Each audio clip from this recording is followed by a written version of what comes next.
The archetype of femme fatale is not about sex. It's mistakenly thought of as a very sexual woman.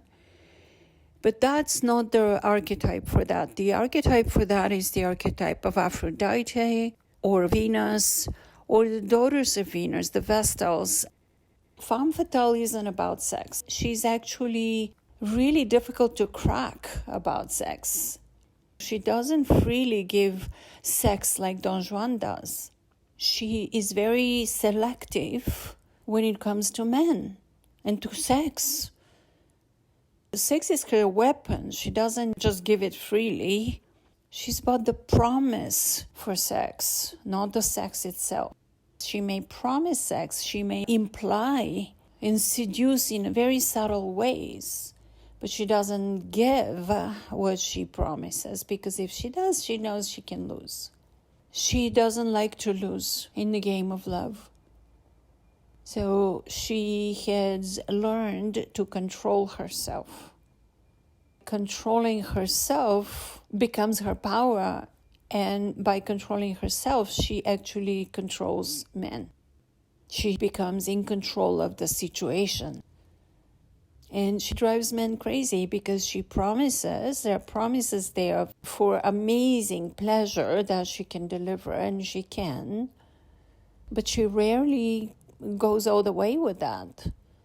She plays with him. She loves to torture men in the shadow. She derives pleasure from torturing men because that's how she tests her power over him. If she can torture him and he comes back for more, who has the power? So this is an archetype for love, not sex, and for power. All archetypes are about power, but this one is about using your personal power so you can be in control of situation. Because at some point in her life, she has experienced tremendous trauma. And that trauma taught her something. That trauma taught her to control herself, to disconnect from her emotions, and to take advantage of the situation, whatever it is, if she doesn't want to fall victim and be taken advantage of. In a way, this is a woman who stepped in her power. In the light, she is very good at setting boundaries. That self-control allows her to set boundaries and not to cross them. She knows the power of boundaries, and she uses it masterfully. Let me give you an example. Mata Hari, or Cleopatra for that matter, femme fatale. She's not promiscuous. She had 2 men or 3 men in her life. The first one was a disaster, and the second and the third one, she chose those men, and she chooses men in power. She is turned on by power.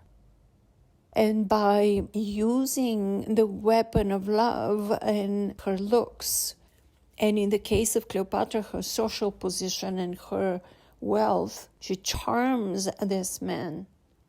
She charms Caesar, for goodness sake, and makes him her ally. That's her power. And she wasn't even pretty, Cleopatra. She wasn't even beautiful, but she knew. She knew how to have impact on a man so he can surrender to her. And at the same time, she did it with extreme femininity. This was not heads-on, I'm stronger, let's compete here kind of a game. That's not that archetype. This is an archetype that knows what she wants and how to get it. And she uses what she has in order to get it. She doesn't trust the world. She only trusts what she has personally, which is her looks, her personal charm, her ability to enchant. Femme fatale is an enchantress. Think of that episode of history.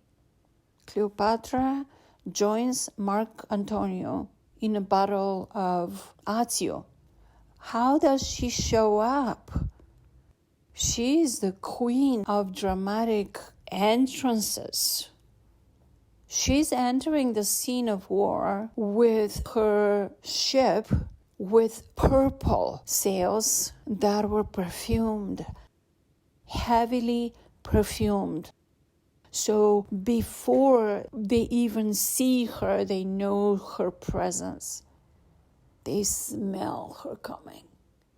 She creates anticipation. This is one of the powers of the Femme Fatale. She creates anticipation. And that anticipation creates desire. She's a master in creating desire. And she enters the scene, whatever scene that is, in a dramatic fashion, in an unforgettable fashion. This woman is unforgettable. They call her Fatale, fatal, not because she's nasty, but because she is not easy to forget. It's impossible to forget Femme Fatale if you have had her. This is why men are willing to die for her. This is why they cannot look at another woman. Marco Antonio left his wife and 2 children because he could not be with somebody who is ordinary. Back to Cleopatra, her entrance in Rome. Elephants and horses and gold and theatrics. Nobody ever forgot that. Centuries after she's dead, she's still remembered for the way that she showed up. This woman had presence. And she knew how to present herself. Her entrance at the Battle of Azio, same way. Perfumed purple sails. Powerful entrance. When she first met Caesar, how did she meet him? She rolled herself in a carpet, in a very expensive carpet. That was the only thing that she had left. She rolled herself into this carpet and had the carpet delivered to him as a gift. And this is how she gained entrance to him. And her instructions were unroll the carpet in front of his presence only. And when the slaves unrolled the carpet, there she was, in her beauty, in her innocence, in her presence. Hello, Caesar. I'm your gift. This is something that no man can forget. She doesn't ask for permission to go see him. She doesn't ask for audience. She doesn't go in the visitor's office hours. She's unrolled inside expensive carpet and rolls right into his feet, saying, I'm here, I'm Cleopatra. I came to meet you. I'm the gift. Unforgettable. Femme Fatale, that is her stamp. So please do not spread the lies about that archetype. This is not a promiscuous woman who is just ambitious to take something that's not hers.